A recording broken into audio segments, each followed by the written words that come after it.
तर आदित्य ठाकरे यांच्या वरळी मतदारसंघातही पैसे वाटल्याचा आरोप होतोय। ठाकरेंच्या शिवसेनेचे प्रभाग क्रमांक 193च्या उमेदवार हेमांगी वरळीकर यांच्या पतीने पैसे वाटल्याचा अपक्ष उमेदवाराचे आणि शिंदे सेनेने आरोप केलेत। ठाकरेंच्या सेनेचे हरीश वरळीकर बैठकीच्या नावाखाली महिलांना बोलावून पैसे वाटतायत असा आरोप केल्याचा व्हिडिओ समोर आलाय। ठाकरेंच्या सेनेचे माजी शाखा प्रमुख सूर्यकांत कोळी यांना उमेदवारी न मिळाल्याने अपक्ष निवडणूक लढतायत। यात सूर्यकांत कोळींनी ठाकरेंच्या सेनेचे व्हिडिओ समोर आणले।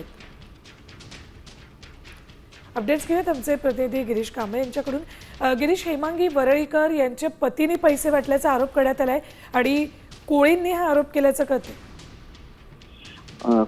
आज निवडणुकीसाठीच्या प्रचाराचा आजचा शेवटचा दिवस आहे, मात्र काल रात्री वरळीत प्रभाग क्रमांक 193 मध्ये हेमांगी वरळीकर यांचे पती हरीश वरळीकर हे पैसे वाटत असल्याचा आरोप आहे। तो चंद्रकांत कोळी जे अपक्ष उमेदवार आहेत, जे शिवसेना ठाकरे गटात होते, त्यांनी बंडखोरीत उमेदवारी अर्ज भरलाय। त्यांनी हा आरोप केला आणि त्यांनी त्या संदर्भातील व्हिडिओज आहेत ते समोर आणलेले आहेत।